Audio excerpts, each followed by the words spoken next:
I go home and I write this feather theme. Every cue, let's try the feather theme. Didn't work anywhere until the feather came back. A movie like Back to the Future, I couldn't even look at a piece of film until I had the tune. The film speaks first. It says something to me and then I say something back to it. That's really how it feels for me.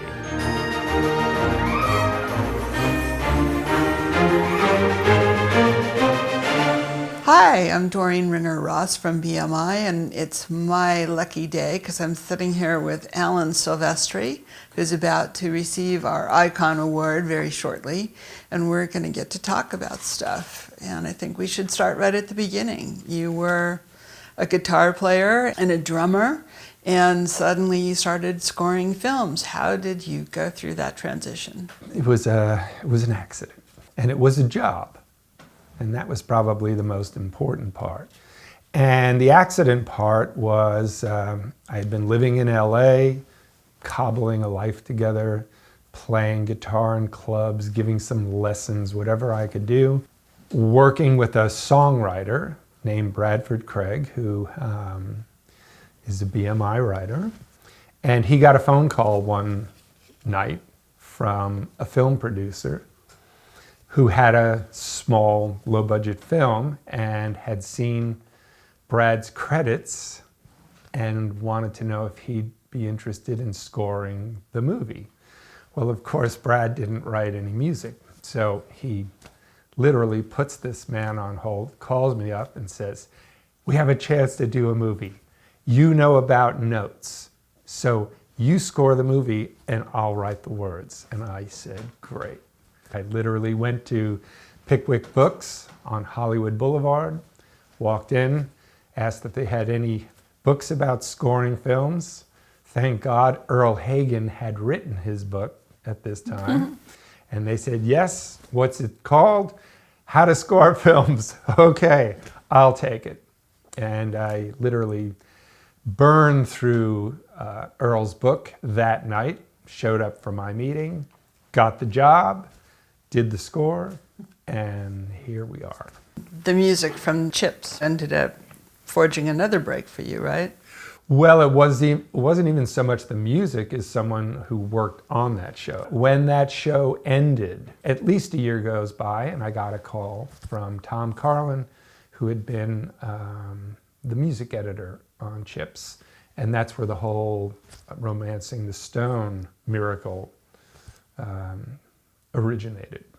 He tempted your music into... No, what he did was he called me on a Friday night and he said, "I'm working on this film. These guys have been listening to a lot of music and they haven't found anything yet that's ringing the bell for them. Would you be interested in trying something on spec?" I said, "Sure, I'll try anything." And he said, "Great, hold on, here's Bob."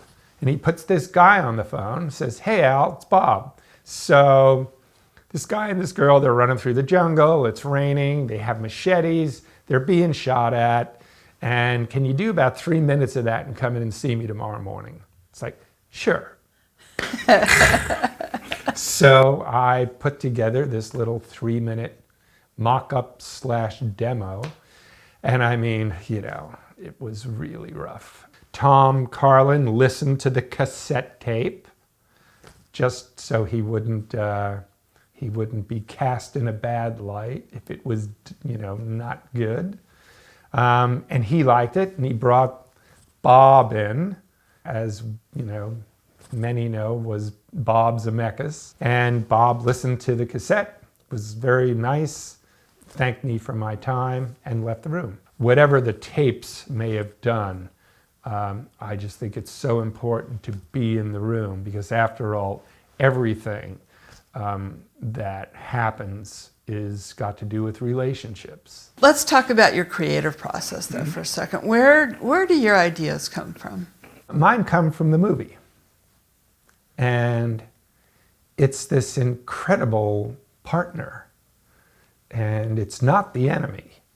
Although sometimes, you know, it can be perceived as such. It is the first gesture my way, and everything is there. And even if it's not,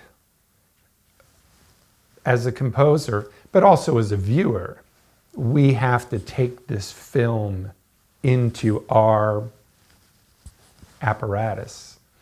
So that really is, for me, the start of it all. And it is where any ideas come from. I don't have any ideas, actually, away from the film. For instance, a movie like Back to the Future, I couldn't even look at a piece of film until I had the tune. I just knew that about that film. And I sat at the piano, which I don't really play, but it is my writing tool. And I sat there with a double stave, many double stave sheets of manuscript paper, and I wrote that tune. And it's a tune. And it actually came rather quickly. And when I had that, then I knew I was, in a sense, armed to face the film. And that theme kind of lives all through all three of those films. So no, that's a great idea. Well, let's do that, right? Then we come to something like Forrest Gump. And, here we go. Here's the opening of the film, even better. And this feather event. And of course, there was no feather when I saw the movie. It was Bob Z's hand. And I go home and I write this, feather theme. And okay, that feels good. Bob really loved it. So it's like, I got this movie. And then I go to this next cue in the film. Let's bring the feather theme here. Nah, doesn't work. Got to write another theme. Then let's go to the next scene. Feather theme. Feather theme. Sat right on the piano. Every cue.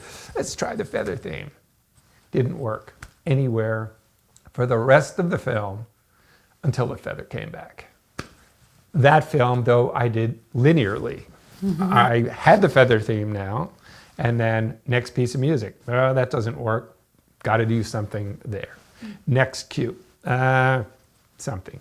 I worked front to back through the whole film. But I think, when you are working on a song, there's a lot of context. Is this something, for instance, that will be in the film? I mean, in Polar Express, we had songs performed by the actors in the film. That's very different than an end credit song.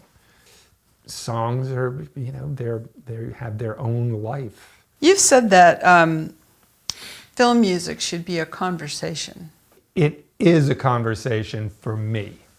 I wouldn't say it should be for someone else because they may do monologues. I don't know.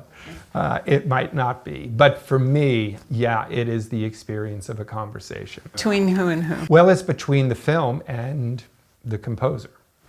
And I alluded to it a bit earlier that, the film speaks first.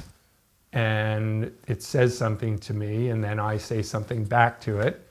And then the film will now wear that and say something back. Of course, the director is the shepherd and spokesperson for the film, and will tell you if it doesn't wear it well. That's really how it feels for me. The film goes first, and I do something in response. I don't know if other, it was the only reason the word should came up was like, I don't know how other folks do that. Right. And maybe they, have a whole different perspective on that. But for me, it's the experience of it. I just kind of follow along. And when I'm lost, all I have to do is go back and watch the film, because there it is. You're going to be receiving BMI's Icon Award. What does that mean to you? Other than that, I'm old. Because it does mean a little of that. Come on, be serious. No, I know. I'm at this place in my life and career after 45 years, where such things are happening and possible. And I've been thinking about it, and thinking about standing there that night. And what I've been thinking about is that I will be in a room filled with people who do what I do, and people who do it very well, in all various, at all various stages of the timeline. And where that all leads me is I feel like I need to find a way to, not laboriously, because who wants that, but find a way to say thank you to some people, and to you, and to BMI. And again, not to put everyone through that, but just to, recognize that, there's a tremendous amount of gratitude to be there and to be receiving this. And it has taken a lot of time, the efforts of countless people. If not a moment of recognition of all of that, then what else could it possibly be? So I'm very honored to have the opportunity to publicly say thank you.